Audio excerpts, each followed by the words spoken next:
My Q&A announcement video got about 600 comments, and about half of those had unique questions in them, but that's still a lot of ground to cover. And your question, it's likely to show up because I included most of the questions, not quite all of them, but close. It might not be written exactly as you wrote it in your comment because I had to combine a lot of comments and take bits and pieces of them and put them into different categories to make everything as efficient and organized as it could be. As far as I could tell. I mean, it might not be perfect, but I tried my best. There were a lot of good questions, but I'm going to start with a couple that weren't so great, because I just want to get them out of the way. Will you continue Riddle School, and will you continue One Night at Flumpty's? And I think it's pretty obvious, and I've answered it before, but continuing either of those is out of the question. And whenever I say, will you continue, that is kind of all-encompassing. Like, I don't want to continue them as sequels or spin-offs or animations or comics, anything of that sort. I'm not going to do anything with those. It's possible that I could change my mind years from now, but I sincerely doubt that I ever will change my mind about this. I think that Riddle Transfer 2 is the perfect ending for Riddle School, and One Night at Flumpty's 2 is the most suitable ending possible for Flumpty's. But I might do cameos with them in the future, and I encourage people to make fan games if they wish, or fan fictions or fan whatever, to continue the stories their own way, because I'm just not going to do anything else with them. So hopefully that answers those questions. Now this, or some variation of it, was the most asked question. What got you into animations, game development, and music? When was that, and how did you learn? It's always just felt right to me. Like, even before I can remember, I was drawing and watching animated movies and playing video games. And every time that I drew something on paper, I kept wishing that it could move, because computers weren't really a part of my life yet. There was no way to make things move, except to make little flip books, and I didn't think that was adequate enough. Over the years, I just kept drawing, really. I just kept drawing, and that's how I learned to draw better. I kept thinking, this is good, and then maybe I could try this. And over time, I just developed the style, and then I kind of started over almost once I finally started animating, because, well, first I used some magic paintbrush Disney software thing, just kind of meant to be a thing that you play around with. It's not anything professional, but it was still kind of how I got into the idea of animation, because I actually got things to move. But then I looked up more animation programs. I found Flash, I tried the trial, and made stupid little stick figure things for a while until I finally improved with that and learned to make more advanced things just by messing around and looking up more tutorials. And probably after about a year, I think, I started wanting to try to make games out of that too. I learned from one of my older brothers, actually, how to make a button in Flash, just a very simple button, nothing else. And I tried to make a game out of just that knowledge. And like everything else that I've learned with animating and game development and all that, I just either experimented and looked at the help menu in the software, or I looked up tutorials on how to do stuff that I didn't know. Like, there was a Flash tutorial on Newgrounds called The Ultimate Tutorial 2, which has a whole bunch of different content, and it's like the biggest tutorial on Newgrounds. That was of a lot of help to me in what I was trying to do. Flash uses a programming language called ActionScript, and it's kind of similar to what GameMaker uses, or GameMaker Studio uses something called GML, which is just GameMaker language. And it was very easy transitioning over to GameMaker because it was roughly the same as ActionScript 2.0, but easier. And now I use that instead. For my purposes, tutorials made by a game developer named Zach Bell on his blog website were super helpful in what I'm trying to make now. As far as music goes, I'd always been interested in the idea of making music, playing it on the piano, but I didn't really want to play the piano very much. I didn't like having to be precise with all the notes. And a few years into game development, I wanted to try to make my own soundtracks. Whenever I started, my soundtracks were pretty terrible, but I was using FL Studio, and that's what I still use, and just trying to mess around with the instruments that were already in the program, seeing what kind of sounds that I could make and what melodies that they could produce. Now I use like this honking big pile of sound fonts, and I'm learning how different instruments sound with one another, and I'm now going to a music class in my current university that's helping me with music theory, and that's helpful as well, but I think mostly I'm just self-taught with just about everything, because the internet is such a huge, expansive database of information that you can just about find anything that you could possibly want to know on the internet, and so that's what I've done.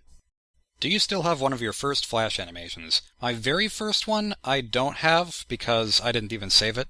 It was just like some stick figure jumping off a cliff and exploding into scribbles. But my first animation after that is something called Sticks of Greetings, and it's on my site. It's the oldest thing on there, and it's pretty terrible as well, but you gotta start somewhere.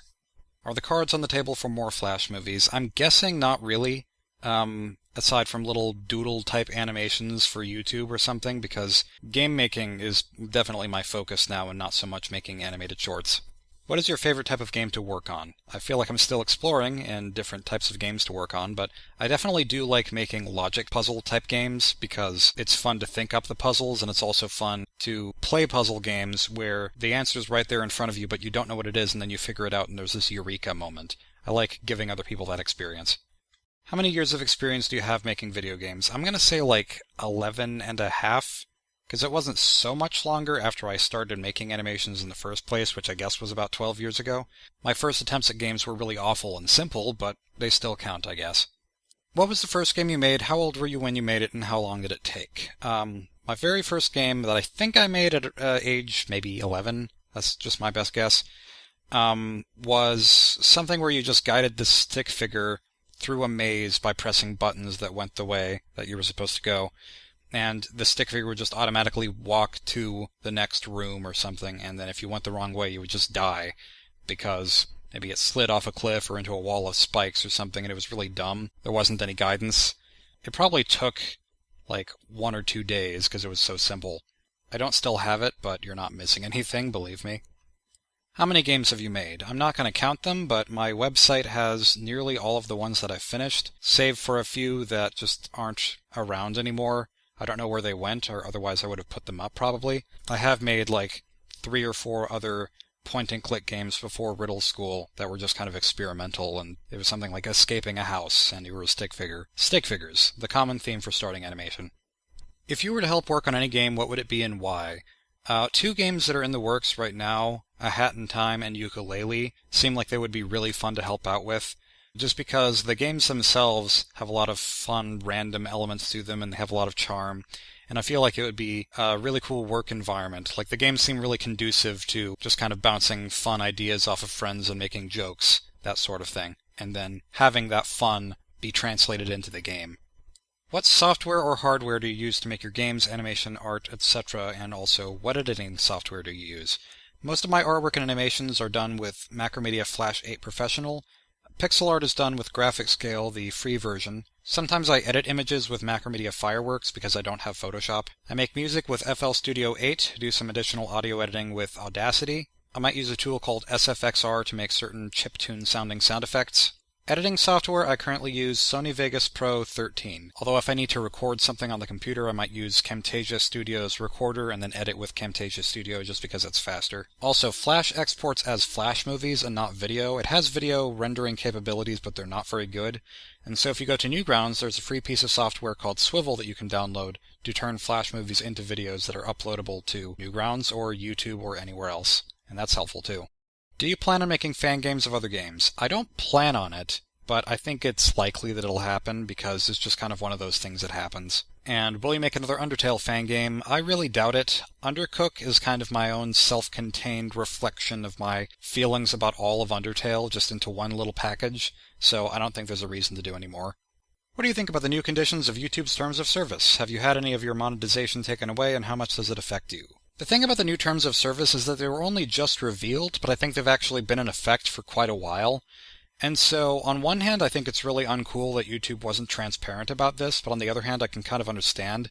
Like, they tried something with their monetization to make their website more accessible to advertisers, and they didn't say anything about it because that would have caused a really big stir. But whenever they found out that it works reasonably well for YouTubers' income and people are still surviving, I guess that's when they finally decided to announce it. So, I don't know. I mean, it's probably affected me and I just haven't noticed. I guess it's not really that big of a deal. It's just kind of, they handled it really badly. So from what I've heard, you've had an interest in animating since you were 10 years old or so. That's not when I started getting interested, but that's when I started. What would you tell somebody who has the same or similar interests and the person wants to animate or make Flash games like you have? I think the best way to start is to just go for it. Learn through experience and be hands-on. Any tips on how to improve at artwork? Study artists that you like. Just try to figure out how they did what they did, and maybe even copy elements of what they did and incorporate it into your own work. Experiment a lot, and eventually, by basically copying other people's styles, you'll find your own style, because it'll be a mishmash of all sorts of different things that creates something unique. Any advice for people thinking of getting into game development? Now, this could be a good answer for the other questions too, I guess. You don't necessarily have to start small, but it's probably better if you do, because starting small can ease you into making bigger things. Like, don't start making games expecting to make Fallout 4 or Super Mario World. Start making games just trying to figure out the basics and then going from there. The next question kind of adds to that. What would you recommend to someone who wants to work on a game, like setting, mechanics, etc.? My only real advice, I have two pieces of advice. One is brainstorm. Always try to think of ideas. And the other thing would be to be discerning, to be critical of your own work and to be critical of other work. So if you make a game and you're playing it and anything about it doesn't feel right, find a way to work around that and make it feel better, is my only real recommendation. And the way that Tommy says it, like the programmer for Super Meat Boy, he says that he complains a lot when he plays games. And I would say complaining a lot is honestly good advice.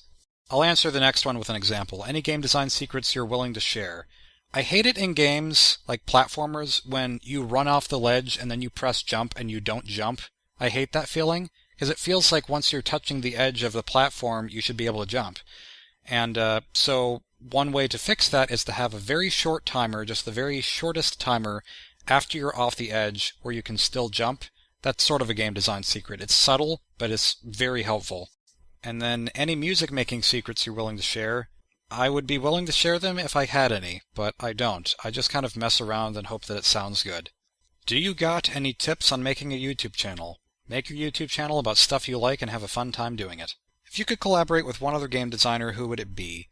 I kind of feel like almost every game designer that I can think of would be hard to work with, just because of disagreements with opinions of game design. I don't really know if this is my answer or not, but I'm going to say Playdead Studios, who made Limbo and Inside, mostly because I found both of those games to be deeply inspiring and really well put together and emotional in just the right ways, and I would like to know the whole process behind making something like that, maybe be involved with it.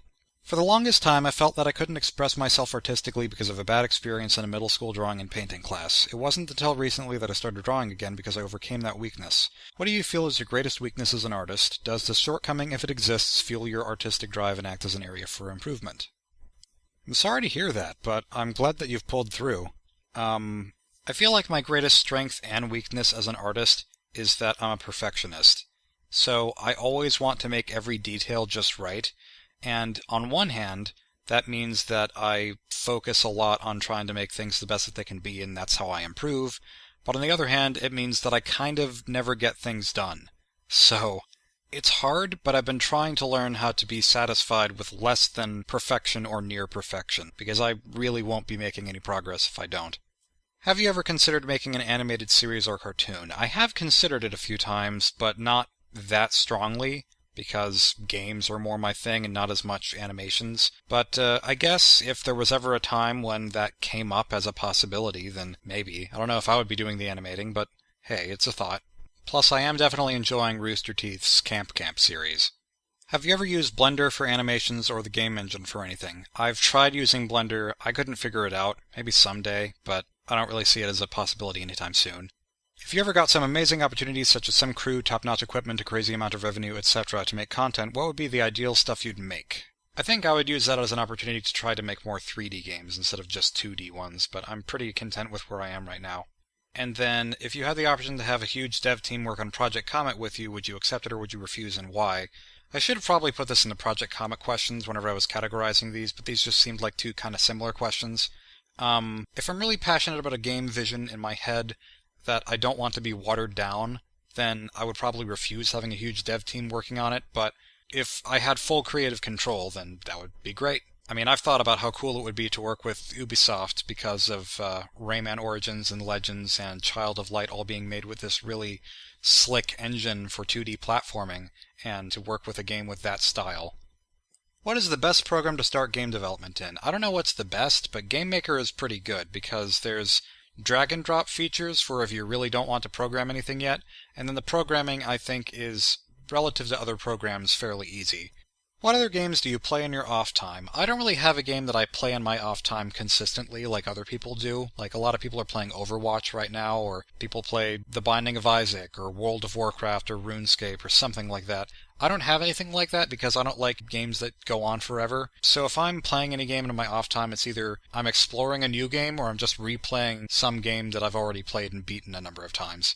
What video projects are you most proud of? The first one that comes to mind off the top of my head, not like an animation, but a video, is the extended opinion of Undertale that I made. It's mostly just the video editing, and I'm pretty pleased with how the video came out in general. What's your opinion on your previous games? Like, do you view them as good or bad in your opinion? Are you proud or happy with your works? And do you like your games even if they are not successful? My general opinion of them is that if I wasn't the person who made them and I was discovering them for the first time, I would probably enjoy them. So I think they're good, but they're very flawed as well, and I am proud of them for the most part. But I would like to make some effort in the future to make at least a few games with more replay value than the ones I've made in the past, because I feel like with Riddle School or One Night at Flumpty's or Undercook or something, if you play through it once, then you've pretty much gotten the whole experience and there's not really a reason to play it again. So I would like to fix that in the future. Why do you name some videos that are named after fruit? For instance, you named your computer song video after a mango. Okay, the theoretical pineapple and pine orange videos, those were just me thinking of random words, and I think that fruit words are funny. But the mango video specifically, that one wasn't my doing, because it was part of a map, a multi-animator project, and it was a joke map. So instead of the parts being labeled 1, 2, 3, 4, all the parts were just random words, and the part of the song that I wanted to animate to, it just happened to be labeled as mango, and so that was a coincidence. Question 1. I know you don't write all the songs in your games, but I know you write some. What's the general process in making those, and what gives you inspiration? I wish that I had a consistent answer to this. Not always, but usually if I'm working with FL Studio and I'm just trying to make a song out of nothing, then it doesn't work out, and I just never feel quite satisfied with whatever it is that I'm making. But every so often I will just have a little tune that pops into my head, and before I forget it, I try to put it down into this little app that I have that can sequence music like a MIDI. Then later, after I've sequenced this little theme in my head, I might go into FL Studio later and then try to build upon it, or use the kind of thought that I had in my mind and try to make it more realized. So basically, random melodies pop into my head, I try to figure out what instruments go to them, and then I try to continue the melody, just making stuff up as I go, basically. Question 2. This isn't a question. Make another Esotericism of Bargo game. Arguably your best point-and-click adventures, and in some cases beating the Riddle School games. I appreciate the kind words in this comment. I really do. But I think that it's disrespectful to tell an artist, hey, make this. It's not respecting their intentions with their work. It's like you're telling them, hey, do this for me instead of for you. And so, for that reason, I have started blocking anyone who says make another Riddle School game or make another Flumpty game. I'm okay with people asking if I will. Well, I'd still rather people not ask that, but that's at least just a question. It's not begging, and it's not a command. Maybe some people would disagree with the blocking thing, but I get messages like that a lot, and so something has to be done about it. What is your favorite game and fan game that you've made? What about your least favorite? The other questions on this slide are similar but not exactly the same, so I decided to keep them all. I feel like my answer to the favorite game that I've made question keeps changing, but right now I would probably say Riddle Transfer 2, just because it was a really important feeling game for me to make, and I think it's satisfying and it did everything that I wanted it to do, and I feel like it's better polished than all the others. My favorite fan game that I've made might be the Esotericism of Bargo, Majora's Mastiff, which is it's a parody of both a Let's Player named Picked Up on a Bus and the game The Legend of Zelda Majora's Mask. And it's a point-and-click adventure game, but it is just so incredibly goofy. I don't know. I mean, I had a really fun time making it, and I think that it shows. So Majora's Mastiff is probably also my answer to the next question, which is, what game was your favorite to work on? Now, the next question, which one were or are you the most proud of? I feel like I should say something like Riddle School 5 or Riddle Transfer 2, but it's hard for me to exactly be proud of them, because I feel like it's remarkable that they even exist, and it's almost as if I didn't even do any of the work, because it was just kind of flowing out of me, just almost naturally. I don't feel like a whole lot of work went into them because it was just all inspiration. I mean, a lot of work did go into them, but the feeling is different, and I can't exactly explain it. So I guess I'll say Riddle Transfer 1, because I spent 6 months on that game, and I think it turned out nice. even though it has flaws and a crappy ending, but it worked out eventually. So, different question, what's your favorite thing you've ever made? The problem with this question is that the way that it was asked, it's incredibly broad, and I don't know how broad it was intended to be. I'm just going to be cheap and say Riddle Transfer 2 again. What, in your opinion, is your best work game-wise? I consider this a little bit of a different question from what is my favorite game, because I think what is my best game is different. It feels weird saying this because it's not my favorite thing that I've made, but One Night at Flumpty's 2, I think, might be my best designed work, because I legitimately can't think of a single way that it could be better than it is based on what I was intending for it to be. It came out exactly how I wanted, or at least extremely close, and there's nothing that I would add to or take away from it to make it any better. So, that one. What is your favorite animation that you've made, and which was your favorite to work on? I have a really stupid answer to this one. On my old channel that is called Ted John Bro, and I feel like maybe I should just re-upload the videos from that channel onto my current ones, I don't know, but on that channel there's a video called Donkniknog Goes to College, and that's spelled like Donkey Kong but with the K and N reversed in both words, so if you're trying to look it up on YouTube, then you have to correct it because YouTube corrects it for you to Donkey Kong. But it's very short, 20 seconds or so, and it makes me laugh every time, because it's just so stupid. And my favorite animation to work on was most likely something called Jonathan's Trigonometry Project, also on the same channel.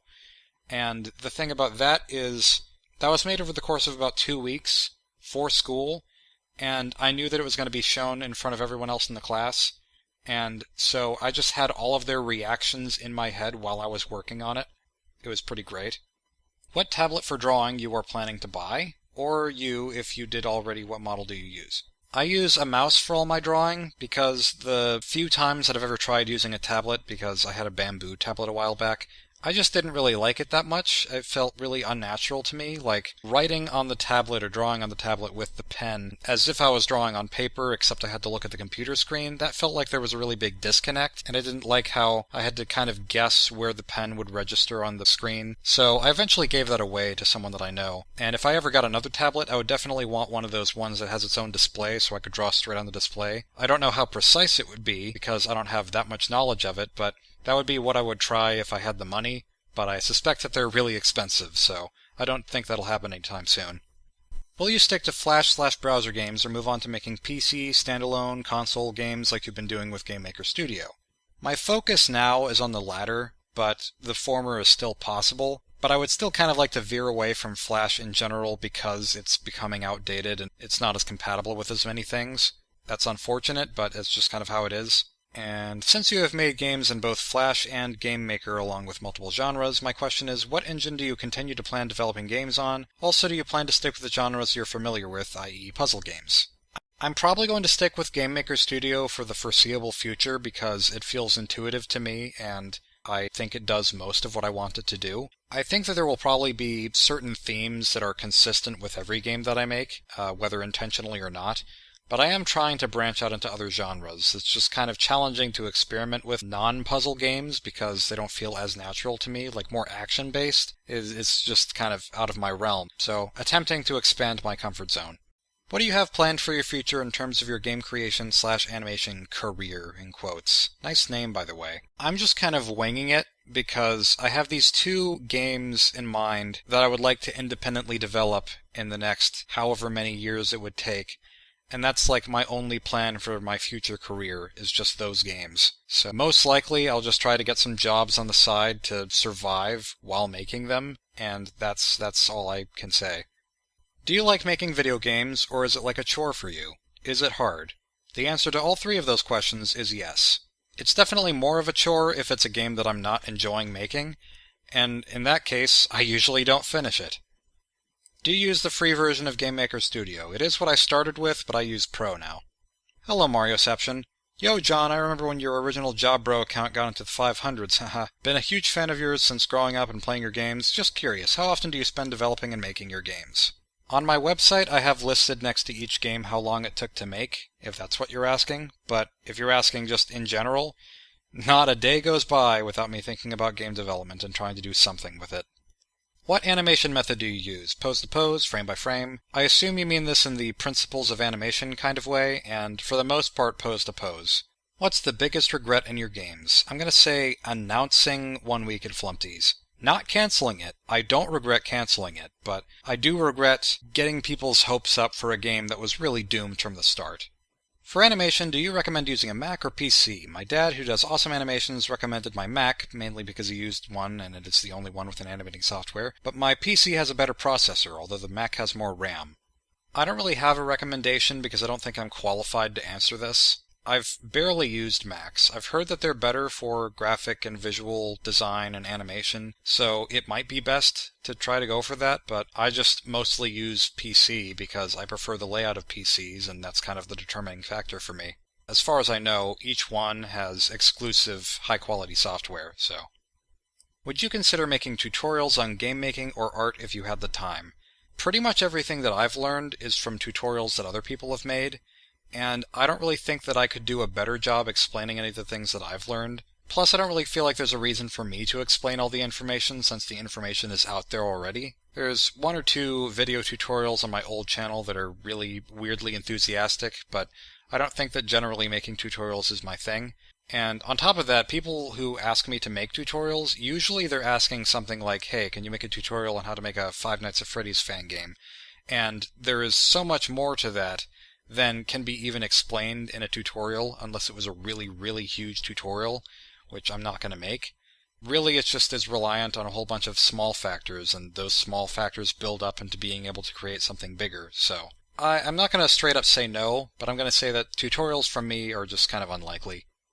What game took you the longest to make, and what video game did you work your hardest on? The answer to both of these is the same. Of all the games that I've finished, Riddle Transfer is the one that took the longest and took the most work, and that took 6 months. Why not do basic animations as well as making games, like Animator just for a short film and not just something in between the game? I feel like the extent of the animations that I'll make between game development is just kind of short, dumb stuff like I've made on this channel before. Are you going to do more animations for other channels like Versus, etc.? I don't know. I mean, I could. They were fun to make, and I do commission work occasionally, like if anyone has seen Riskrim's channel, his intro was animated by me. That was fun to do. How long did it take for you to learn GML, assuming you know quite a lot of it? I'm attempting to make something in GameMaker, and the coding part of it drives me insane. Like I said in an earlier question, a lot of what I learned with ActionScript 2.0 with Flash translated over very easily to GameMaker, so it didn't really take me that long to learn anything about GameMaker's coding language. I feel like if you were counting my ActionScript experience, it would have taken several years to get to where I am now in terms of my abilities, but it probably could be learned much faster than that. I was just kind of learning at my own pace. What was the first game you ever made that you felt and still feel proud of? I'm going to say Riddle School. I mean, it's got its obvious problems, and it's not super original, and it's very short, but it was the first game that I ever made that actually felt like a real game to me, as opposed to just kind of this experimental little fun thing. So, that's my answer. Which do you like more, Riddle School or Flumpty? Riddle School without a doubt. Can you make another short like Theoretical Pineapple? I can. I don't know if I will, but I can. What inspired you to do this? And by this, I assume you mean the Q&A? Well, part of it was to celebrate the 20,000 subscriber milestone, but also because I feel like even though I do try to interact with my fans, I don't really understand what people want to know about me and what people are kind of expecting from me. And this is kind of a way for me to better understand my audience, I guess, and to hopefully answer questions that people have. And I was also inspired by the Flumpty Q&A that Kizzy Coco set up for his website FNAF Lore. He has a Flumpty page. Do you like your fanbase, even though a lot of it is because of ONAF?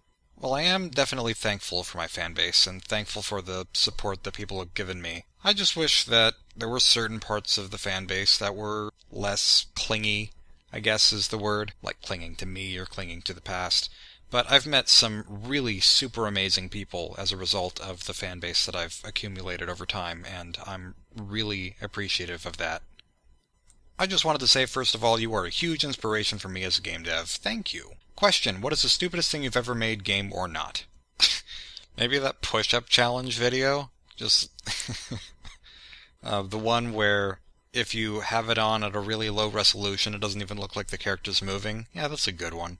Are you going to maybe publish games on Steam? I would love to. I just don't really feel like I've personally made a game that truly deserves it yet.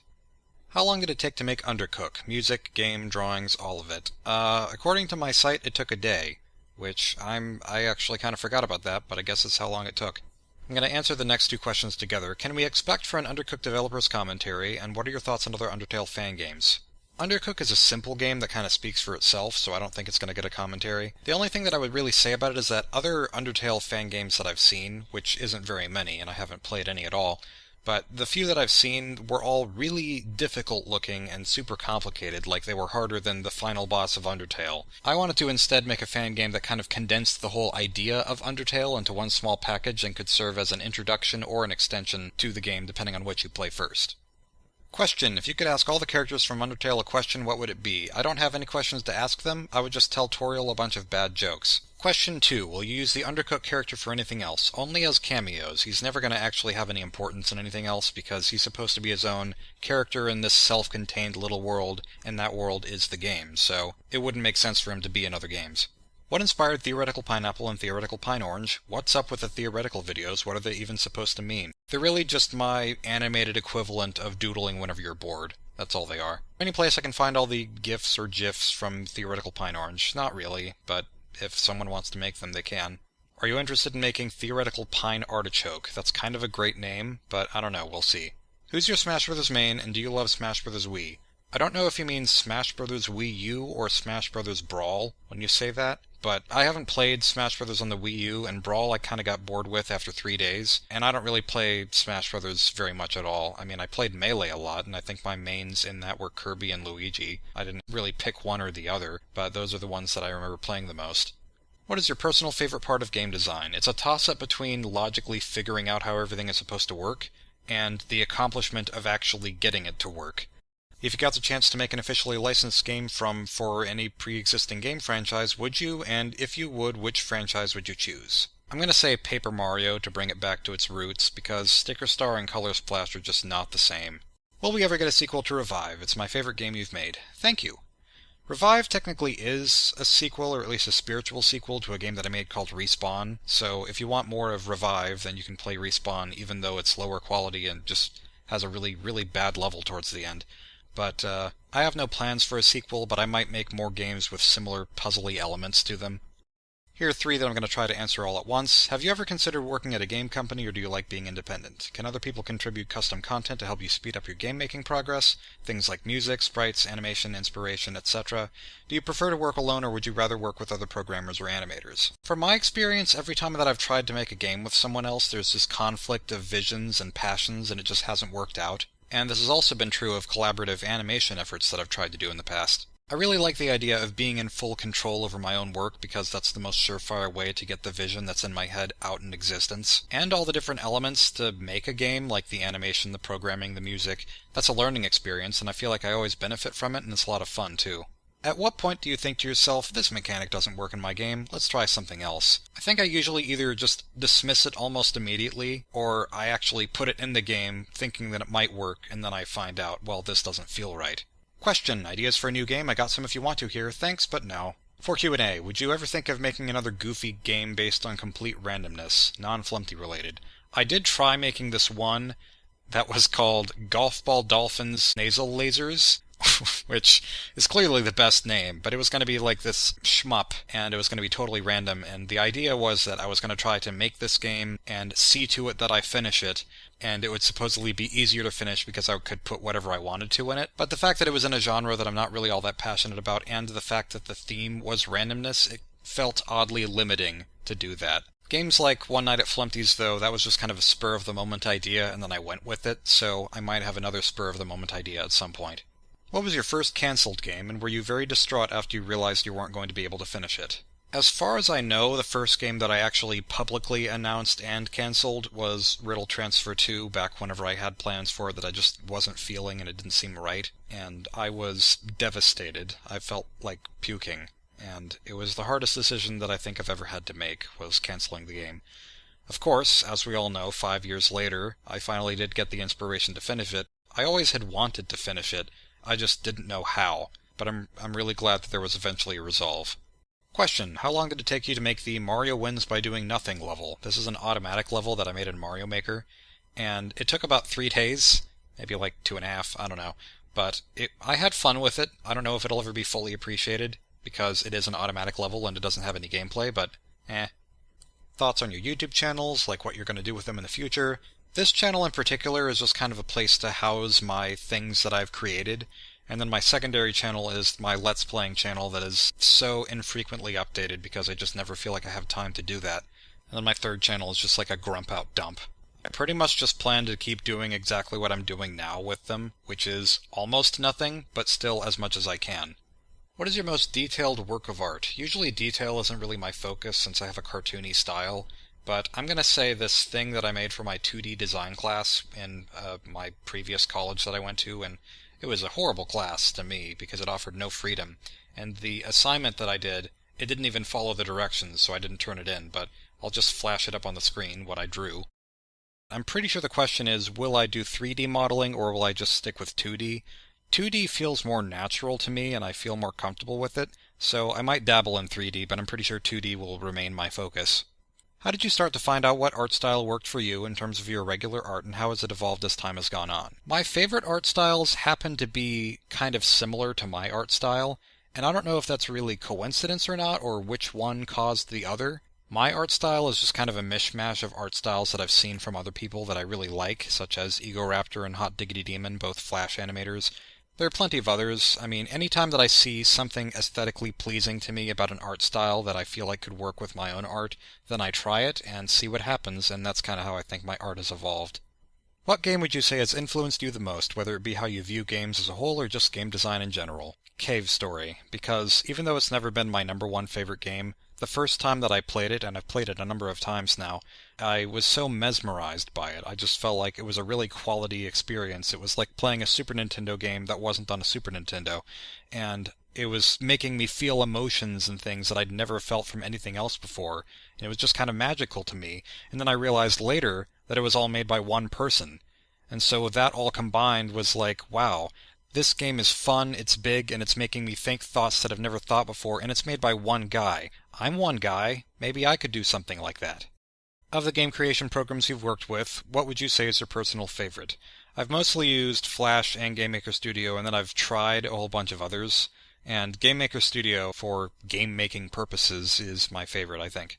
Has Flash ever crashed on you mid-save, making you lose your entire project with no way to restore it? It's probably happened more than once, but I only remember one time that it's happened, and it was when I was making this animation with a friend about a zombie Winnie the Pooh just coming back from being murdered and then killing a whole bunch of people in the 100-acre wood.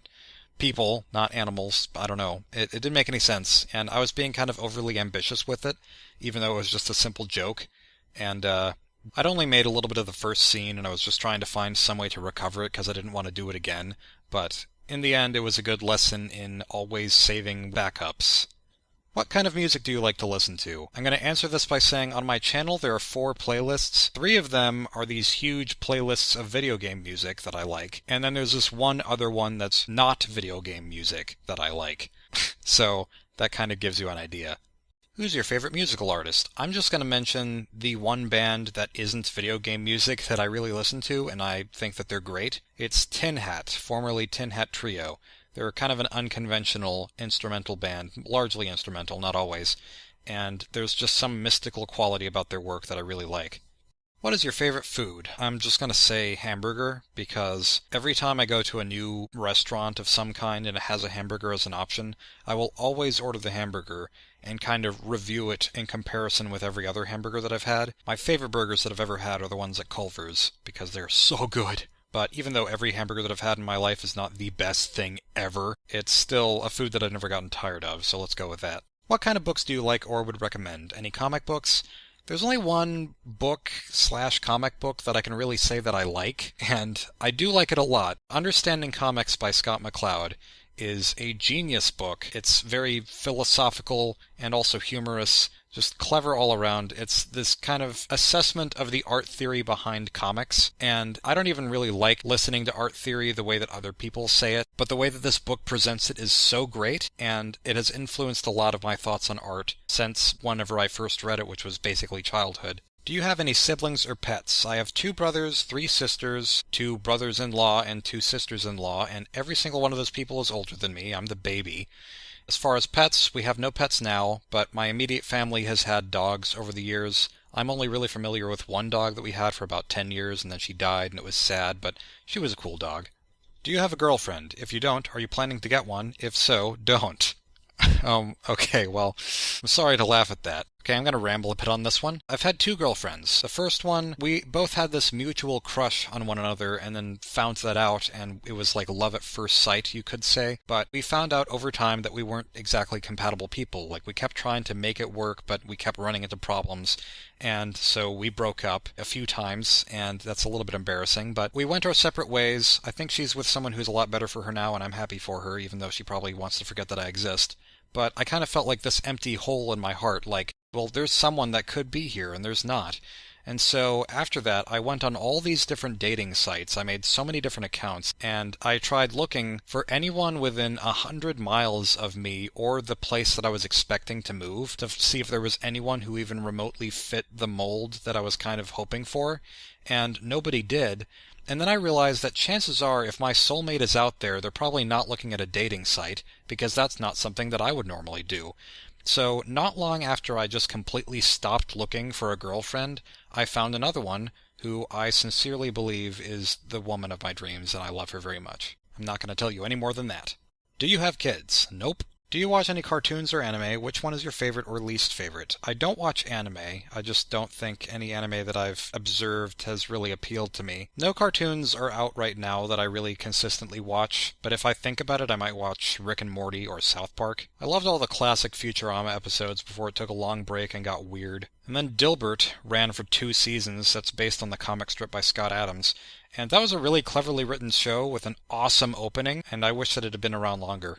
I'm a big fan of your videos where you've just talked about life in general. I was also an avid reader of your site's former tangents section. I think the topics you put out are very relatable. Have you ever thought about doing a podcast on your SoundCloud or something? I don't really feel like I have enough to talk about. The closest thing that I have is my Let's Play channel, and I don't even update that very often. My life is pretty uninteresting. I read before that you don't have much of an interest in anime, but do you watch or enjoy any abridged series on YouTube? I've seen bits and pieces of abridged. I enjoyed them. I don't think I would consistently watch them, but they were funny. Lastly, I have to say you're a big inspiration for me, and seeing your work, reading your tweets, etc., it's all just very wonderful for me and helps me a lot with my own projects. Thanks for the promotion you gave me with the Riddle School Awakening video I made a few months ago, and thank you for reading this. You are most certainly welcome, sir. You're cool. If you had to choose one, would you get rid of video games or animation?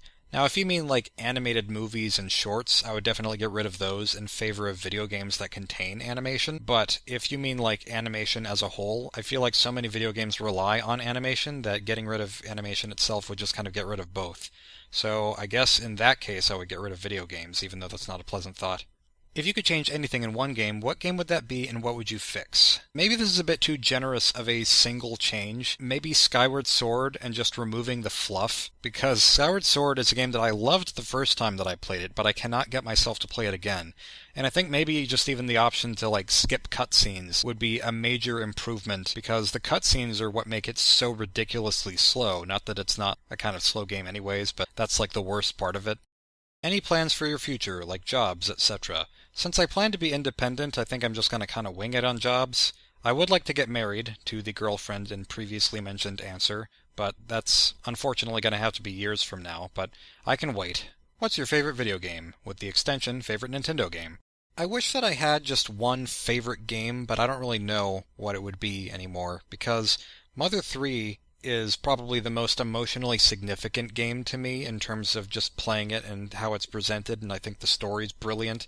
But it's a game that I don't think that I would like as much if I played it way too often, and so I kind of want to preserve its novelty by almost never playing it. And then there are other games that don't have that same emotional quality to them, but I play them a lot because I still think they're really fun no matter how many times I play them, such as Tetris Attack, Tony Hawk's Pro Skater 2, Star Fox 64. All of those are games that I still find as fun today as I did whenever I first played them years ago. And so all of those are kind of tied for being my favorite game. I don't know, it's weird. What was the game of your childhood, i.e. the game that most significantly impacted your childhood? I read the rest on my own. I'm not going to read it out loud. You can if you want. There are a lot of them, but I think the one that's most my game of my childhood is probably Sonic Adventure, because my brother's friend would often come over and he would bring over games. Whenever he brought over Dreamcast games, one of the ones that he would bring over was Sonic Adventure. and I played it to death because I just really loved it, and it was a game that I felt like I could play. There were some other games that were more adventurous, perhaps, that were harder to me and not as straightforward, and so I didn't know how to beat those. But Sonic Adventure was manageable for me, and I enjoyed it so much that he eventually gifted me the game. My brother's friend did. So it became my first game that I ever owned, and it was also a birthday gift. And so that has a lot of importance to me, and it's still a game that I enjoy. I don't know whether that's because of nostalgia or not, but I don't think it is. I still enjoy it legitimately, even though it has obvious flaws. What are your favorite Pokemon? I've never been able to get myself into Pokemon, so my favorite ones are just... I base my favorites on what they look like. The cutest one to me is Emolga, despite what I've heard about it not being a very good Pokemon to play with. That one's probably my favorite, just because he's so cute! And then, like, Minun and Plusle are maybe some runner-ups. Have you played any Pokemon games? If so, which one was your favorite? I've played Red, Blue, and Yellow, all Gen 1, and I never beat them because I kind of got bored of them and I didn't know where to go, and it was a little bit tricky for me. And then I've also played Black and White, which I thought was a vast improvement, and I played that one specifically over all the others because it just looked like it was the one that was the most up my alley, so probably that one. On the other hand, if you're counting spin-offs, then Pokemon Snap, definitely. That probably answers the next question of what Sun and Moon starter have you picked? I mean, I don't even know what the starters are. I just know that I like Mimikyu and whatever that jellyfish thing is. Do you like Pokemon Go? Never tried it, probably never will try it, but I'm glad that people like it. It seems like a novel concept. Who is your favorite character in Undertale? Flowey.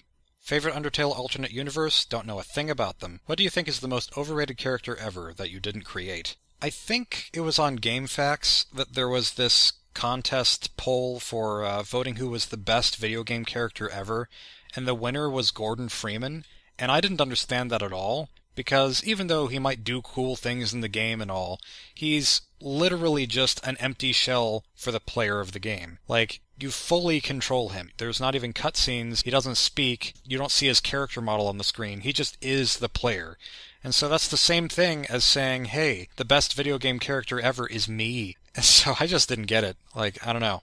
Do you like FNAF World? I'm literally 15, but I think it's a fun game. I'm probably never going to play FNAF World. I know that it's free now, but I just don't have that much of an interest. Doesn't seem that fun to me. What are your thoughts on Sister Location, and do you plan to play it? What about other FNAF fan games? I don't plan to play Sister Location, nor do I plan to play other FNAF fan games. I'm just kind of done with FNAF, and I feel like it should have stopped on the first game, personally, but I'm glad that Scott is doing what he wants to do, and it's his own decision to keep making the games. And the only FNAF fan games that I've even played, actually, are my own and Five Nights at Wario's Origins, because I helped beta test that one. So that's just my answer. What made you not like FNAF anymore, and what is your current opinion of FNAF? Like I said, I'm just generally not a Five Nights at Freddy's person anymore. I think that the first game is brilliant, and that's why I think that it still should be just its own standalone game. I think all the pieces of it fit together so well, just every single bit of it seems so perfect. So I was really disappointed in the second one, which I don't even think is really that great of a game. Third one I think is an okay game, but mostly I just thought of it as a nice ending for the story. And then the fourth one came out and I just didn't like anything about it. And I know that plenty of people would disagree with me on that, but I just felt like, you know, I'm going to pretend that the only FNAF game that exists is the first one, because I feel like that's the one that really struck a chord with me and nothing else really has. So it's mostly that FNAF is a game that I still like, but not a series that I still like. Have you and Scott met, but you had a chance to meet him? What would your very first question be? I haven't met Scott Cawthon. If I did, first question I'd probably ask is something like, how are you? Because that's polite. But I would want to know what he plans to do besides Five Nights at Freddy's, just what other ideas are in his head. Because Scott seems to be a guy who has a lot of ideas, and right now all of his ideas are going into Five Nights at Freddy's, but I would be curious to see where he branches out, I guess. What FNAF fan gems does you like? Like I said before, I haven't really played any of them, but Five Nights at the Chum Bucket looked pretty cool. What are your thoughts on Yandir Simulator? It exists. How did the name Jonochrome originate? Is your name based on Google Chrome? It is not based on Google Chrome, but I get that a lot. I remember whenever I first started uploading stuff to Newgrounds under my account JohnBro, I got this review. I can't remember exactly what it said, but it was something like, wow, this is better than I would have expected. Based on your name, I thought you were like 13. That was kind of flattering to me at the time because I wasn't even 13. I didn't have my age listed or anything because I was underage. But that wasn't the only person who told me that my name was kind of kiddie sounding. I had a number of people tell me that over the years and I agreed with them. And so once I got old enough, I wanted to separate my old work from my new work by coming up with a new username to better fit the foreseeable future. I didn't want to change my logo, though, my J logo from Jonbro. I wanted to keep that. So I came up with various different possible names that had J's in them over the next 2 days, just brainstorming, and then Jonochrome was the best fitting name out of all of those. Growing up, I never colored any of the pictures that I drew, because I always made them really detailed, and then coloring them would kind of ruin the detail, and coloring also took forever, and I hated that. And so what you would describe as black and white could be maybe one color, and monochrome is a word for one color. And so I kind of feel like monochrome is a befitting word that describes part of my life, and so Jonochrome is a play on monochrome but with a J instead of an M. And you could also say that Jonochrome is like John of Chrome, which is like color. I'm me of color because I do like color. And I'm using it more now because I have digital software that I can use to color things more quickly, so either way, I think it fits. What the heck is your profile picture? It's a J. If you didn't come up with the name Jonochrome, what name would you choose? Okay, I think the second best name out of all the names in that big brainstorming list, whenever I was trying to come up with a new username, I think it was like J-Curve, which is okay, but it's not really specific to my name. It's more just any name that starts with J could have that username, and it also wouldn't have come up on any Google searches. But I guess if I didn't have anything better, that's what I would have gone with. Maybe.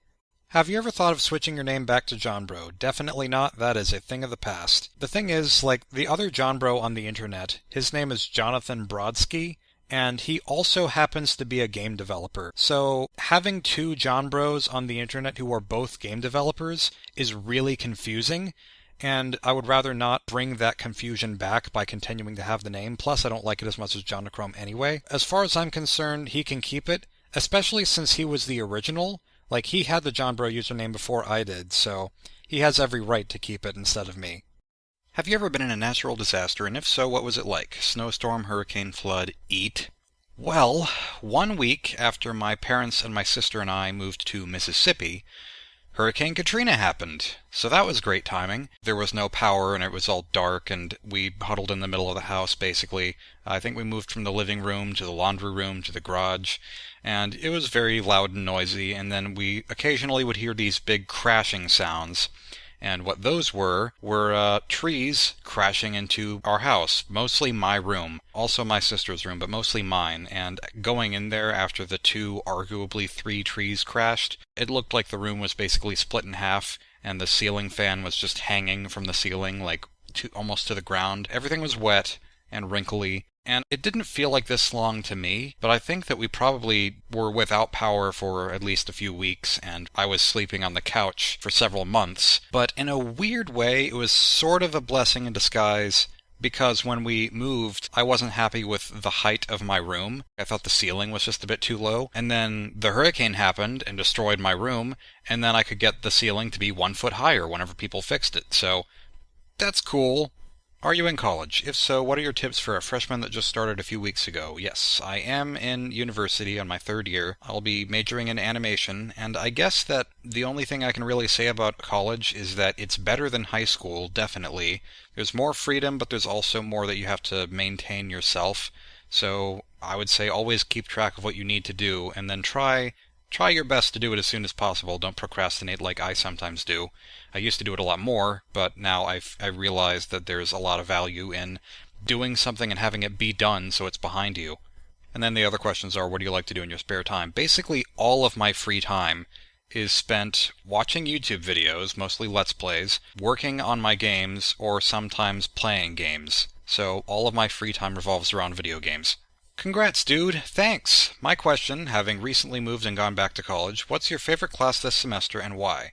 Or if you loathe each of them harder than Harambe's ripple across the internet, which is your least favorite and why? Also, how's school, bro? Surprisingly, I don't dislike any of my classes particularly. I mean, all the teachers are fine and the workload is acceptable, My least favorite classes, it's a toss-up between my 3D design class and my animation class, because so far all we've done in the 3D design class is stick beads onto fishing line, and it's a very meticulous, tedious process that takes forever, and it feels like that's all I've really been doing for the past few weeks. But it's pretty mindless activity, so it's not that bad, and the classroom work environment is fun. And then the animation class, we haven't done much with animation yet, but the first few days of class were just like PowerPoints on the history of animation, and it was done in a way that was exceptionally boring.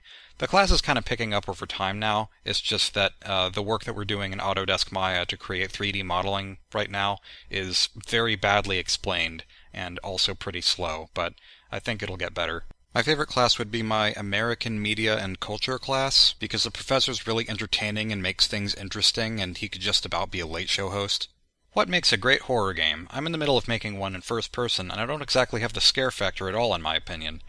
Well, I know that Alfred Hitchcock said something along the lines of, it's not the bang that scares people, it's the anticipation of the bang. So the scare factor comes from this feeling that there's a threat just around the corner, and I don't know exactly what you would do specifically to create that effect, but I think just try to give people expectations and then subvert those expectations however you can. It also probably helps from a gameplay perspective to have something that you always have to pay attention to keep players on their toes, whether that be the Slender Man, or maybe some resource like a flashlight, or maybe a combination of a few different things. But this is all just me kind of speculating because I don't have that much experience with horror games, so take of that what you will, I guess. In your opinion, what makes a game good? I'm going to start by saying what makes a game bad is usually when the gameplay is getting in the way of the main focus of the game and maybe it doesn't respond well to the player. So, as an example, if a game is very much story-focused, it's okay if the gameplay is simple as long as it's functional, but if the gameplay is really frustrating, then you don't even pay attention to the story and then everything crumbles. But if a game has a really crappy story and that's intentional and the gameplay is the focus, then it's okay. I would say responsive controls are a huge deal, and fairness, fair design, or even unfair in favor of the player is always a good thing. And many of my own favorite games tend to have a lot of gameplay variety, and not just in terms of enemies having different stats and different attacks or whatever, but like fundamental gameplay changes, such as Donkey Kong minecart levels, or the countless different minigames in Mario Party and stuff like that. How old are you, and when were you born? I was born in 1994, and I'm 22. Jonochrome, what is your opinion on most fan bases? I hate to give a very cliché question, but I'm really curious. Fan bases have their good sides and their bad sides, but what I would consider the bad side of a fan base is not the Rule 34 side or the people who turn animals into humans and humans into animals and stuff like that. The bad side of a fan base is the inconsiderate, hateful side, and it never speaks for the whole fan base unless maybe the original material is inconsiderate and hateful. And the rest really has no reason to impact you. Like, whenever people say, oh, I don't like Undertale because the fan base ruined it for me, like, how? How does the fanbase have anything to do with your appreciation of the game itself? I don't understand that. Just like what you like, people. And then Jonochrome, have you heard of Don't Hug Me, I'm Scared? I have. I've seen them all. I don't really have any theories on them. I just enjoy most of them. The second one is still my favorite. What's your favorite and least favorite genres of video games in terms of gameplay, story, and designing? I generally like platformers, 2D or 3D, because they offer a lot of variety in level design and they're fun to control. I like certain RPGs when they offer you control and battle beyond just selecting from a menu, and they don't have too much stat management and they don't require a lot of grinding. I like those. And then point-and-click adventure games when they're done well, and then certain visual novels like Phoenix Wright. I really like those a lot, because of the focus on story and also the feeling of satisfaction solving the puzzles. Least favorite, probably like sports games. I'm probably never going to enjoy playing an NFL or FIFA game. In your opinion, what is the meaning of life? Kind of a hard-hitting question. This isn't really something that I openly advertise, but I am a Christian, and basically I believe we were put on this earth to demonstrate our free will and decide where we will spend eternity. It's also possible that the answer is 42. Did your parents raise you not to use foul language, or was it a personal choice? It was kind of both. Nobody in my family swears, and I don't really see a reason to. It just seems kind of unnecessary to me. I don't really mind it when other people swear, but I'm more likely to be friends with someone if they don't constantly swear in just casual conversation. So since you did a lot of games as a kid, have you ever come across that had Homestuck in the title? Especially since you did a Undertale minigame, you should have heard a little about Homestuck. And I know you're a big fan of Undertale, and I was wondering if you read Homestuck. The guy who did Undertale made a lot of music for it, so I was just curious. I first heard about Homestuck in high school, and someone was really egging me on to read it, and so I tried, and I just didn't like it one bit. I know that it breaks the boundaries of what a webcomic can be by using an extreme variety of different mediums, and that's cool, but the comic just doesn't really appeal to me. P.S. Love Riddle School, your song Glitchville, and I'm hyped about the game you're working on. I know it's going to be awesome.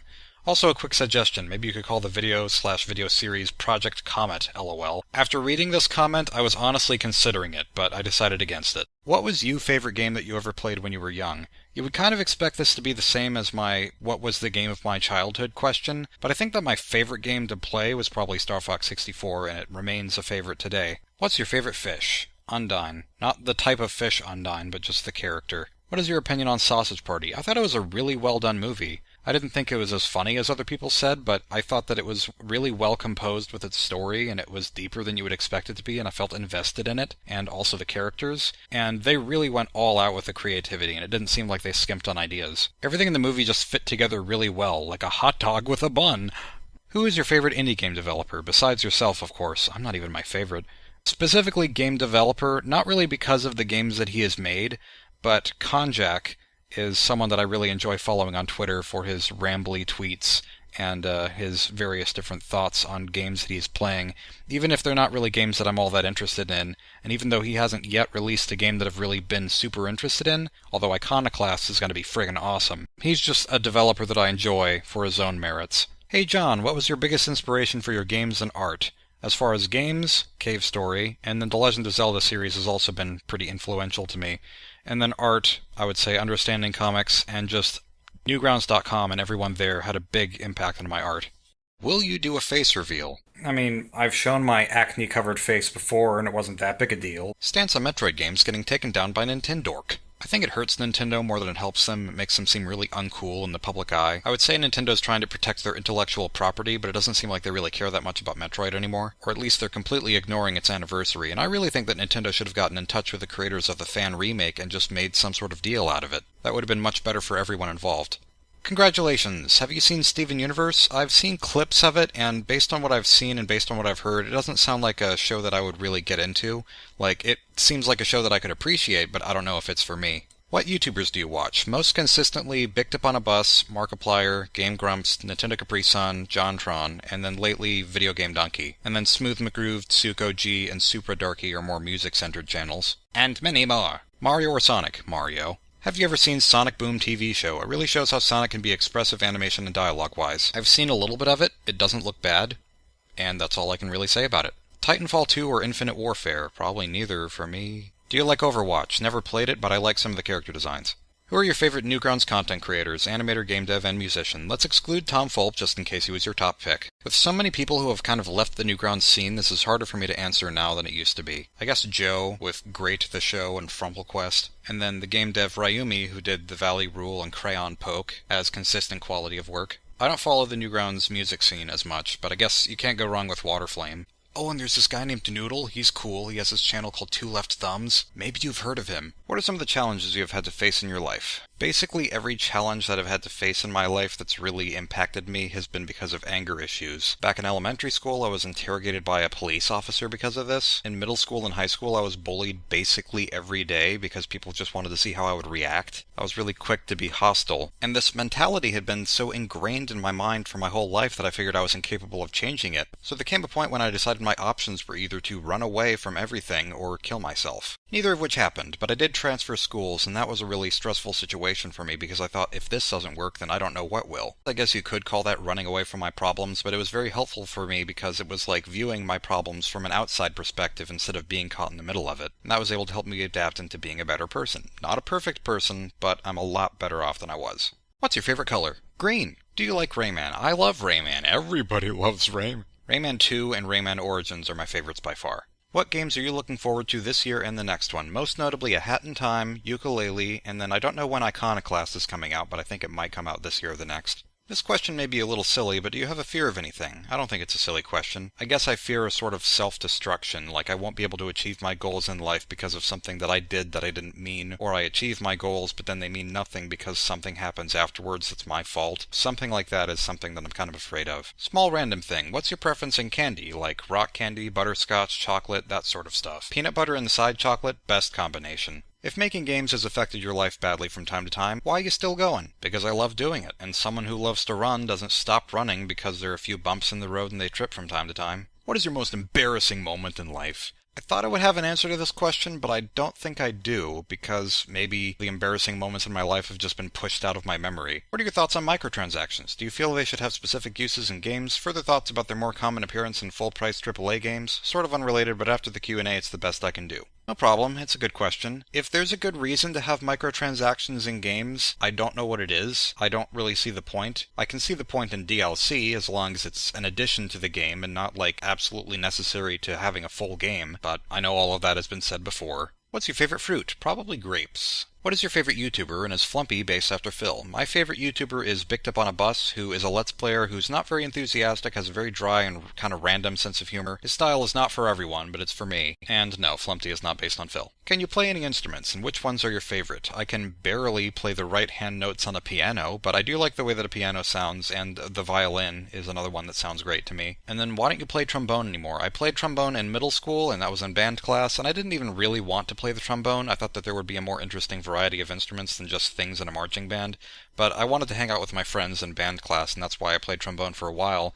But then as soon as it was about to transition into marching band, I just got out of there because I didn't want anything to do with that. Like, we were going to have to play at football games every Sunday, even if it was raining, and I didn't even like football. Why do we both love Mother 3? Because it's a masterpiece? I hope you are having a good day /year/life. My question is there anything in particular that keeps you motivated, like a memory, phrase, or thought? And what inspires you the most? It could be anything, such as music, art, or simply other people. I guess the main thing that motivates me whenever I'm working on something is just thinking about the end result, and if the end result is something that I just can't keep to myself and I really want to share it with other people, then it's definitely a motivator for me. As far as inspiration goes, inspiration can come from anywhere, but I think I usually find it in video games or maybe listening to certain music that's unfamiliar to me, and then if I monologue in the shower, sometimes it gives me ideas. Have you played any of the new Kirby games yet? Because you really should. The newest one that I've played is Return to Dreamland, and I've only played the first world, but I want to finish it eventually. What's your current job? Attending college. What has been the most oddest thing you've seen in or outside of school, and what's the weirdest thing you've seen on the internet? I remember one time in high school, one of my fellow classmates sneezed into her hand, and then there was just this big red glob just in her hand, and it was like an inch wide, and then she just threw it away, and that was the end of that. I've never seen anything else like that. As far as weirdest thing on the internet goes, it's probably not this, but I'm gonna say go to McDonald, Earthbound Gygas themed Ronald version, otherwise known as McGygas. What do you think of modern media? I don't know, it's convenient? What are some interesting stories about your life when you were younger, if you feel comfortable sharing any? Well, I know when I was younger I would always stay up all night and play with Legos, and I made a lot of noise even though I didn't try to because I was rustling through our big boxes of Legos. There were a lot of nights whenever I left my room and kind of snuck around the house to be rebellious of the bedtime, and it felt like a little mini-adventure because I would craft stories in my head about what I was doing. And one time I walked out of my room and my dad was just right there, like he knew I was about to do it, and he said, "Go to bed." And then I remember one time whenever I took all our children's books in the house, which was a whole lot of them at that point, and I made this big maze-like path around our living room. I don't know if those exactly count as stories, but they're what came to mind. I think I remember in one of your videos you mentioning that you had Asperger's syndrome. I too have Asperger's syndrome, and it has affected my life in so many positive and negative ways, way too many to write down here.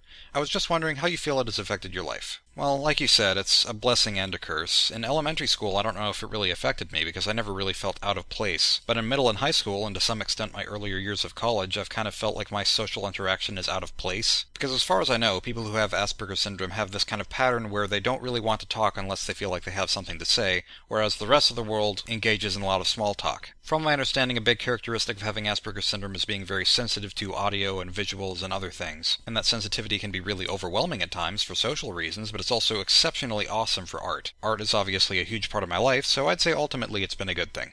I don't have much questions to ask, but the only thing I have in stock currently is this. What is your opinion on the new Windows updates? You probably still have Windows 7, as most people do, so if you do still have Windows 7, what do you think of Windows 10 and 8 based on look? I do have Windows 7. I think I tried 8 really briefly and just didn't like it at all, and I don't remember why. I've only heard things about Windows 10 which are good and bad. It sounds really good on paper, but I'm kind of afraid to try it because I'm so happy with 7, and apparently 10 might be slower. I'm not really informed on this stuff. Do you know the Henry Stickmin? If so, which one is your favorite? Well, back when I was still John Bro, I did help Puffballs United with a little bit of code for infiltrating the airship, so my name is in the credits on that one. That one might be my favorite, although Fleeing the Complex has my favorite endings. If you had to live on a deserted island, what 3 things would you bring with you? Probably food, water, and firewood. What is one of your favorite movies? I usually say Toy Story 3 is my favorite, but if I'm going to recommend one that people are less likely to have seen, then I would recommend an old movie called Mr. Smith Goes to Washington. It is my second favorite movie, and it is excellent. Do you prefer to watch or read game reviews before or after you've played through a game? I'm pretty sure I usually watch them before. Recently I watched some reviews of Phoenix Wright Spirit of Justice because I was kind of skeptical about whether or not I wanted to buy it or play it, and it seems like it has really mixed reviews and it looks very similar to Dual Destinies in terms of its approach, and I didn't really like Dual Destinies that much, so I'm probably not going to play it, and that's kind of sad, but maybe someday I'll watch a Let's Play. If you were to describe yourself in 5 words or less, what would they be? 5 words that I quickly came up with were goofy, serious, creative, thinker, gamer. I feel like that works pretty well. In terms of humor, do you prefer puns or long jokes that require a punchline? I like both. I think I'm more attached to puns and one-liners. What was your favorite console as a kid? Nintendo 64, although the Dreamcast was great too. What was your first ever experience with computers? I don't even remember, but I was probably using MS Paint. What's your dream vacation? Where would you go? What would you do? I don't really think about vacations very much because I'm a real homebody and I just am kind of afraid of the idea of going to other countries, I guess. But Santorini in Greece is an absolutely beautiful looking place, and I would love to go there just because of how it looks, and I've heard that there's good food too. If you had any superpower, what would it be? A literally photographic memory, like taking pictures of things with my mind. Supposedly, if the law ceased to exist for one day and you could commit just one crime and get away with it forever, what would you do and why? I'm guessing this is a purge question. If the law ceased to exist for one day, I would hide. What's your favorite video, yours and someone else? The yours part of that question is really hard. I might have to go with my Riddle Transfer 2 developer commentary because I put a lot of work into that one and it means a lot to me. My favorite video of someone else's requires a little bit of context. I made these 2 fan games for my favorite Let's Player, Bicked Up on a Bus, and they are called The Esotericism of Bargo, and they're based on The Legend of Zelda and also various things that Bicked Up has done. He has a character named Bargo the Bicked Up, and so I made these fan games, and then he and his at-the-time wife played them and made this Let's Play video that is simply called The Esotericism of Bargo, and if I'm having a bad day, it is the best video ever for me to watch. It's so hilarious to me. Every time I watch it, it's just a straight half hour of joy. Okay, I got a handful of questions. Sock color you wear the most? These days, white. Most overrated game in your opinion? The Witness. There are a lot of games that I don't really like that are really critically acclaimed and everyone seems to love them except for me. But most of them I at least can kind of understand why they're liked by so many people. The Witness I have no idea. To me it's just a fundamentally broken game with no substance. Favorite swear words? Well, there's I like that one. Would you prefer chocolate and peanut butter or peanut butter is chocolate? I would like peanut butter and chocolate. Any guilty pleasures? Out of all the YouTubers that have recorded Let's Plays of your games, which wood is your favorite? I might have kind of answered this with the esotericism of Bargo question, but definitely the most flattering to me is Markiplier playing my games. Would you smooch a ghost? Maybe if I was also a ghost. Thanks for the questions, Ionsphere. What is your favorite childhood memory? After giving it some thought, I might have one, even though it was kind of embarrassing to me at the time and I didn't like to think about it that much. But in the 1st grade, I remember being really sick for a while and I was out of school for weeks. I wasn't like terminally ill or anything, but I just had to spend all of my time on the couch feeling really pitiful, occasionally throwing up into a bowl and just watching lots of Winnie the Pooh and drinking ginger ale and whatnot. And that was my life for a while. And then after I recovered, the moment that I set foot back in the classroom, everyone cheered. And it was just really surreal to be very abruptly inundated with this unexpected appreciation. What is the number one thing you love, and what is the number one thing you hate? I love love and hate hate. Can't remember where, but I think I remember reading somewhere that you've played Cave Story. If so, have you ever beaten the Bloodstained Sanctuary? I haven't even beaten the Sacred Grounds, and I've never played the Bloodstained Sanctuary because the only Cave Story version that I've really played extensively is the first one, the free one, and the Bloodstained Sanctuary wasn't until Cave Story Plus or something, I think. I've accepted the fact that I'm probably never going to beat the Sacred Grounds. If you could personally meet 1 or 2 developers you look up to, which would they be? Probably Toby Fox and Jonas Karlev, who is the main developer of A Hat in Time. What do you think of Platinum Games? What things do you drag from them as developers? I have no idea. Would you be mad if someone applied your ideas in their own games? For example, the flipping rooms mechanic from 1 Week at Flumpty's is screaming to be used somewhere. Well, the reason that I shared my ideas is because I know that I'm not going to use them anymore, so that's fine. I'm keeping all my favorite ideas to myself. Who do you look up to or has been an inspiration in your life? Somewhat indirectly and mostly through their work, I think. I would say Scott McCloud, Scott Cawthon, Toby Fox, John Lasseter, and then obviously my family is a big inspiration.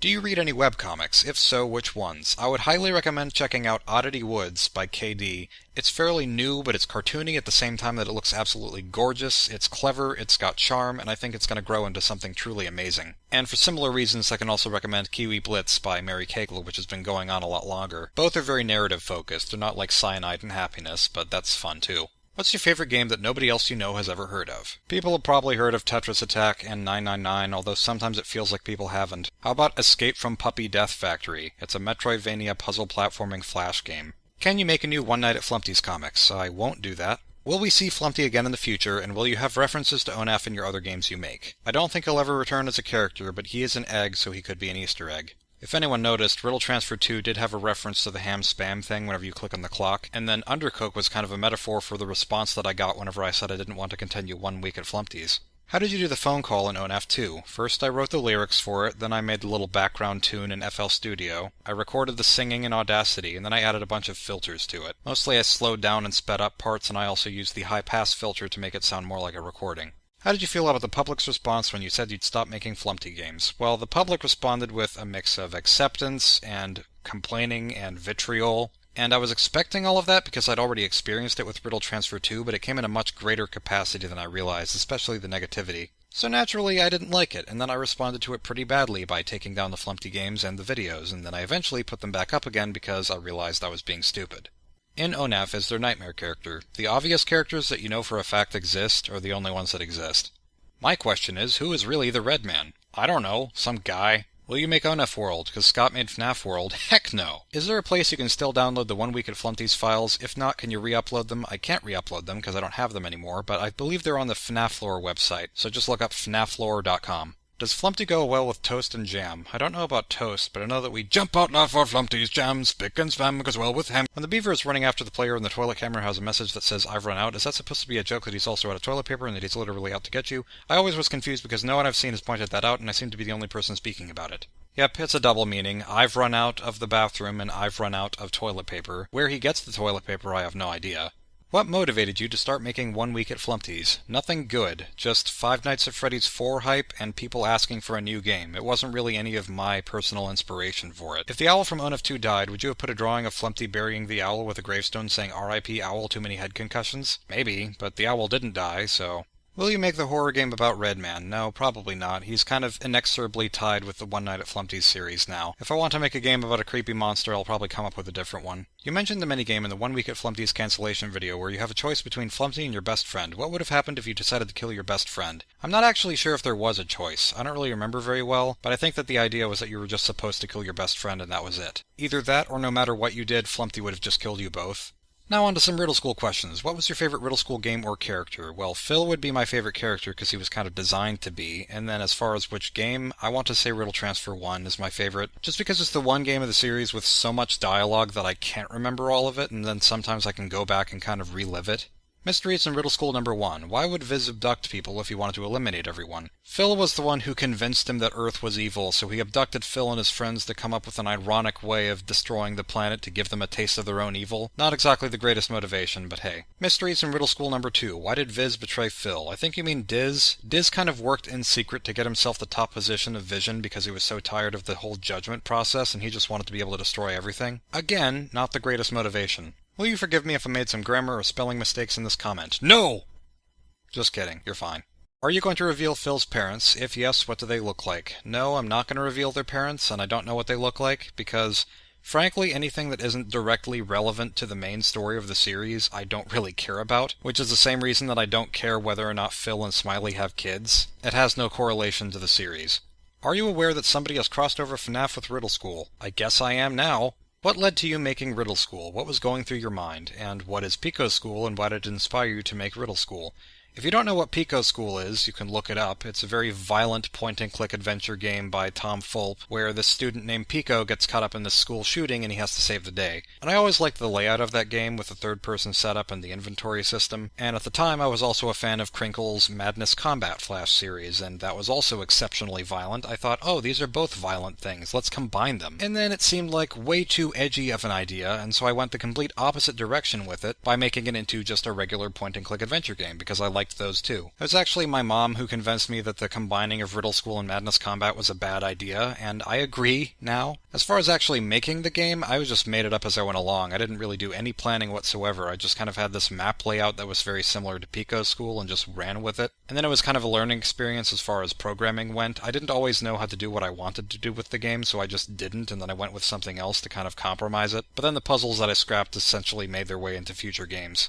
Have you been aware or notified of any Riddle School fan projects that fans could look forward to? Possibly another Return to Riddle School type project someone's working on? I know that people are working on stuff. I haven't really looked into it very much, to be honest. You'll just have to look around. Can I sell the No Sanity poster recreated in real life? I would love to see it recreated in life, but no, you can't sell it. What do you think of the people demanding another Riddle School? They're wrong. Riddle School took 10 years to tell an amazing story that everyone loves. Do you think it was worth it? I know it did. Thank you for Riddle School. You are so welcome. I think it was worth it. When you were working on Riddle School, how many separate programs did you use, or did you only use one? Mostly it was Flash. I did Audacity for sound editing and recording sometimes. I think in the first 2 games before I got Flash 8, I used Macromedia Fireworks to blur things, and then I used FL Studio to create the library music in the 3rd game and the credits music in the last game. And that's about it, I think. Do you think you'll convert any or even all of the Riddle School games from Flash to a non-Flash engine so that they're more future-proofed? If yes, then will you put them all, if you do all, that is, into one single collection? P.S. Congrats on 20K. I hope Project Comet goes well. Thank you for that. I sure don't want to convert them. That sounds like a lot of work for a series that I'm really done with, but if someone else wants to do that, then maybe. Now, yes, I know you've said you wouldn't make another Riddle School game 1,000 times, and no, I don't expect you to, but have you ever thought of including some of the side characters in other games, either as Easter eggs or NPCs or anything like that? I think Easter eggs is more likely than NPCs. I don't want to confuse any canon. And something else that intrigues me most is that Riddle Transfer 2 is made in only 2 weeks, which is also funny as Riddle School 2 is made in 2 weeks. Why do you think everyone enjoyed it so much, especially when we're talking about making what is essentially a new game from scratch? I think everyone was just really happy that the story was finally resolved in a way that kind of tied everything together. And for people who were a fan of the series years ago, it might have even been nostalgic to them, which is kind of crazy to think about. Riddle School is awesome, so what made you think of these characters, and what were the expectations of the game? Did you think that Riddle School would be this big and the story would become so complex? I knew when making Riddle School 2 that it had potential to become a big thing, like a series, because series, on Newgrounds at least, usually had more allure than standalone things, because if you're introduced to one part of a series, then there's more of the series to see and get attached to. But right from the beginning, no, I didn't expect much. And the characters were really just a matter of me working with a really simple base and just trying to make everyone look different despite looking really similar. So I drew Phil, and then a teacher who kind of looked like Phil but had a different shaped face and also hair. And then Fred was just a black version of Phil. And then Smiley looked very similar but had a smile on her face and was yellow. Then I wanted to try this jittery frame-by-frame technique, and so I made one of the characters shiver, and that became Zach. That's pretty much it. I just made all the characters look like Phil but not quite, and then I based their personalities on what they sort of looked like to me. Can people make fan-made Riddle School or Riddle Transfer games? Sure, I encourage it. Are there going to be more fan-made Riddle School games? I don't know, that's not up to me to decide. And I guess this answers the previous question. Here's a question. Can I use Spam from ONF2 for the credits of Riddle Universe? I don't know why you would. There are plenty of better songs, but you can. Would you complain if someone used your ideas to make what you planned as Riddle Transfer 2 through 6? I think you meant 2 through 5. It's kind of like the 1 week at Flumpty's thing. I wouldn't have revealed those plans if I thought that I was going to use them. So someone could definitely use those ideas to make the games, but I don't know why they would, because the series already has what I would say is a better ending, and the old plans have all been spoiled. Question. For some of the games you have created, such as the Riddle School series, what do you believe contributed to their success, and how did you first react to them becoming popular on Newgrounds? As a side note, I would like to say congrats on hitting 20k subs, and best of luck to you with Project Comet.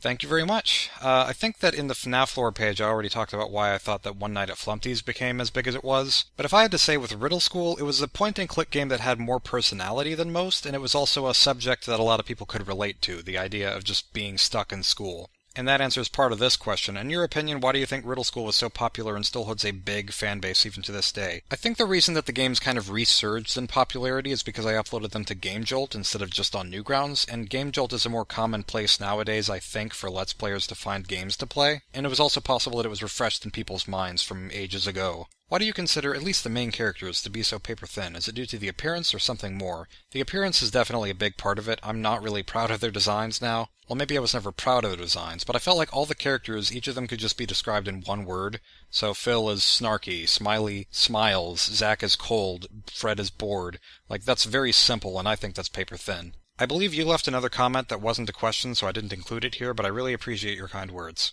If you could change one thing from any of the Riddle School games, preferably major changes, besides Riddle Transfer 1's cliffhanger, what would it be? And if you could change anything about your previous games, whether story, mechanics, etc., what would it be? Would changing the item dragging system in Riddle School 3 count as a major change, because that caused so many problems?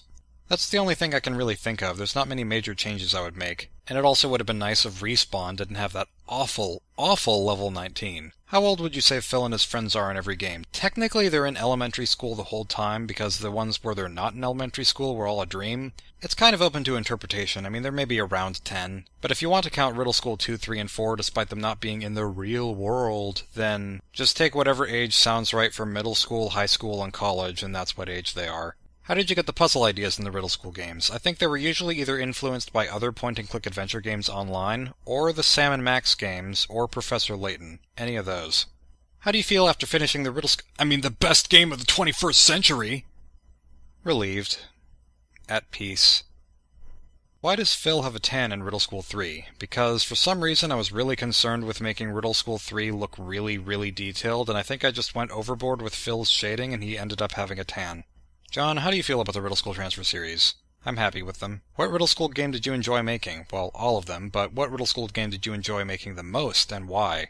Riddle School 5 was probably the most fun one to make because it was such an adrenaline rush at the time, and I could just put whatever I wanted to in it, and it didn't even matter. How do you do the bouncing boxes in the Riddle series? In Flash, I had a button that had at least 2 frames in it, and on the first frame I had a movie clip with the bouncing box animation. How are you able to make Riddle Transfer 2? Honestly, I don't know. And what is the #1 reason you quit making Riddle School games? Because I don't see the point in making the same thing forever, especially since I feel like I've grown as an artist and I've grown to like other things. Are you satisfied with the ending for Riddle Transfer 2? If not, then what would you change? I think it's the perfect ending, and I wouldn't change a thing.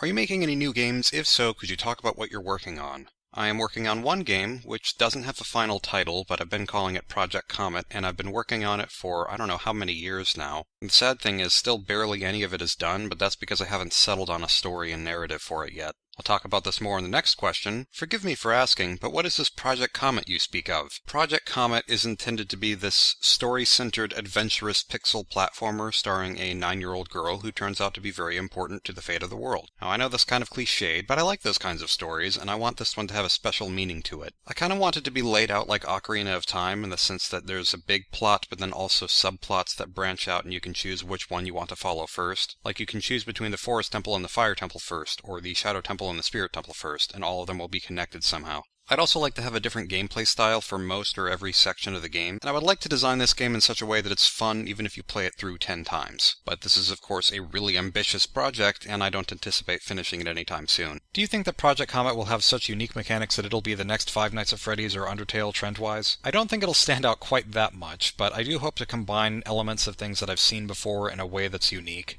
How is the progress on the cave story type game? Are you still making it? A long time ago, I was starting this cave story-ish game with, I think, a pig wearing pants as the main character, and it was really similar to cave story. It was kind of almost a swap of characters. But that and other games that have scrapped over time, but I still wanted to keep their ideas, have kind of morphed into being Project Comet. As indicated by the next question, so you've previously stated that Project Comet started out as a Cave Story clone. Unless I'm wrong, then this question will be pointless. But I'm curious, how much progress did you make on recreating Cave Story before you jump shifted to Project Comet, or did the change happen before any actual creation was initiated? I had a really basic engine done in Flash where the character could run left and right and jump, and that was about it, and then I had a few small areas just put together. But then I realized I didn't want to finish this game in its current state, so I decided to take my best ideas from it and try to adapt them into something better. Will you make a more darker game? I sure hope so.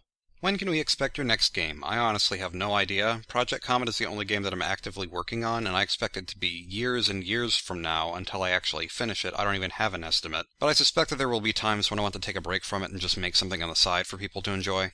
What game genres will you be focusing mainly on with your future games? I want to experiment.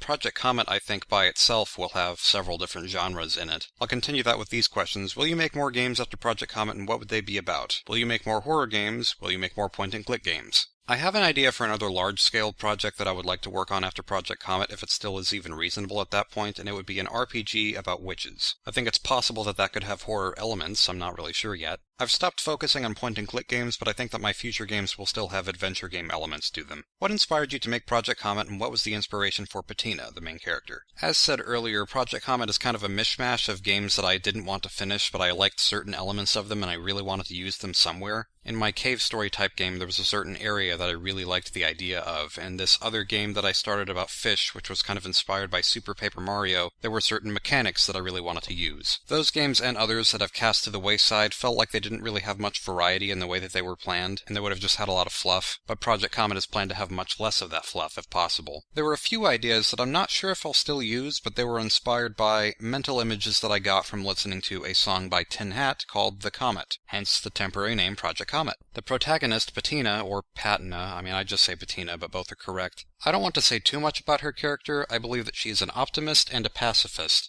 And she's a pacifist because I didn't want to make a game that encourages unnecessary violence from the player, like most platformers and most games in general. And if you think that idea came from Undertale, I've been wanting to do this idea since before Undertale, because I remember once that the creator of Fez, Phil Fish, said on Twitter that there were too many games that revolved around violence, and his approach to that was making Fez, which is a really carefree game that has no violence whatsoever. But I want to make a game in a genre that usually has a lot of senseless stomping on enemies, and have the main character decidedly be a pacifist even in the face of there being enemies and other conflicts. Also, Patina's design took years, and it's a combination of a lot of aesthetic things that I like in characters, and I eventually settled on her paintbrush hair after misinterpreting an icon that Cyanatar used to have on Twitter, which had her character Pim, which also makes sense because Patina is an artist. If you could design your dream game, no limitations, what would it be? How would it be different from other games? That's pretty much what Project Comet is. I thought a long time ago that I was just wasting my time making other games when I could be focusing on trying to make my dream game. For that reason, I don't know if I would recommend having a dream game in your head, because it feels like anything that you do is not good enough and you're always wasting your time. But whenever the vague picture of this game started developing in my mind, my goal became I want to make a game that I could call my favorite if I wasn't the one who made it.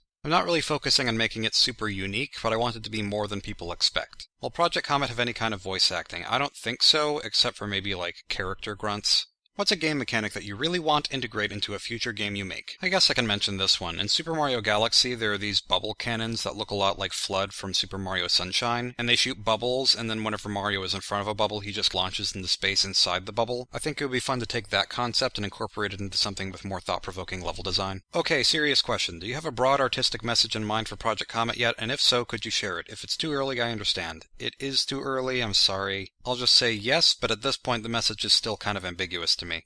Have you been having help on this new game you're working on, or have you done it all single-handedly? The art looks incredible and the game design looks truly professional. I can't wait to see the final product. Well, thank you. It is all done by me. I occasionally get input from friends, but that's about it. How's Project Comet going? Is Patina okay? Don't ask why I ask if a fictional character is feeling okay. She's fine, for now. In terms of progress, I only have about 3 rooms of Project Comet mostly finished, and I'm probably going to scrap them because of story changes. It's taken me way too long to discover this, but I think that the next thing I really need to do with Project Comet is nothing to do with the development of it, but just to plan out a narrative from beginning to end and maybe make a few drafts out of that so that I have a point of reference for everything that will happen in the game, what characters there will be, how it will build over time. It's not another game that I can make up as I go along.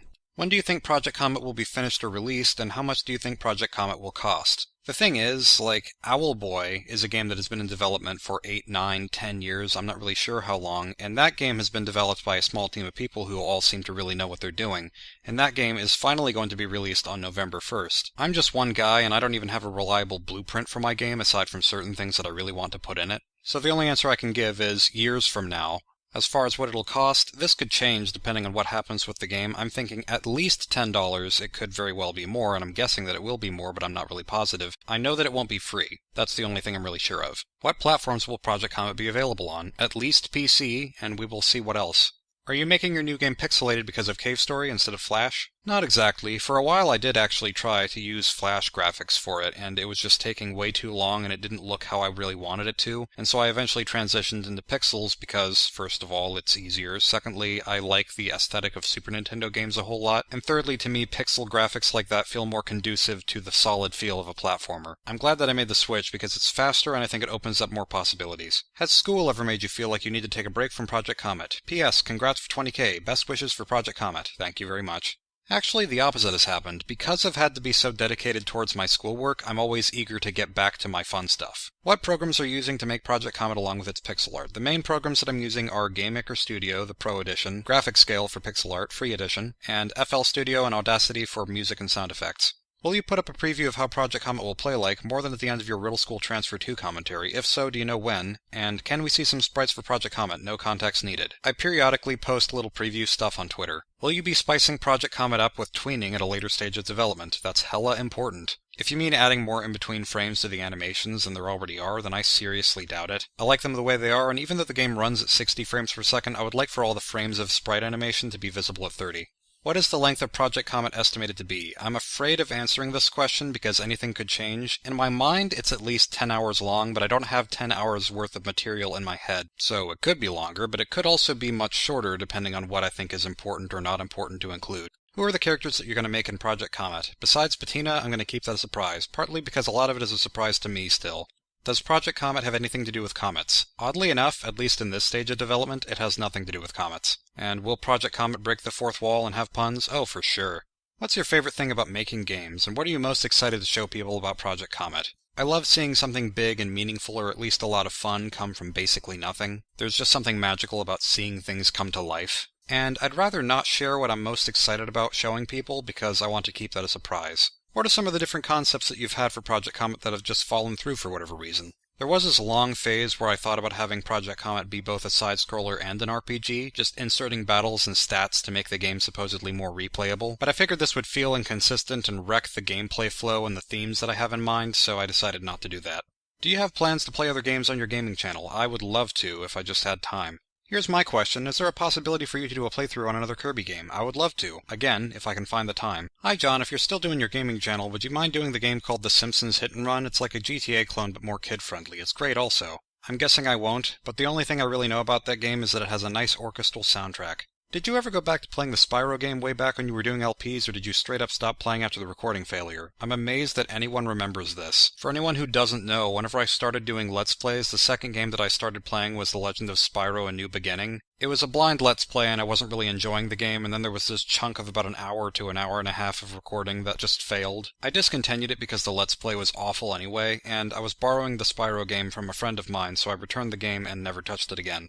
Make more videos of Undertale, make a Let's Play or some crap. I don't think I'll do an Undertale Let's Play. I feel like everything that I want to say about it has already been said now. And now, after all those questions, we get to the miscellaneous section of the Q&A where we finally get to answer, how are you doing? How's life? It's going pretty well. Do you know the Muffin Man? The Muffin Man? The Muffin Man. Yes, I do know the Muffin Man. Who lives on Drury Lane?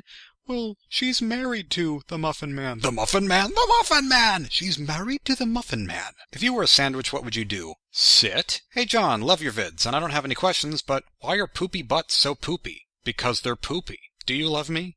Sure.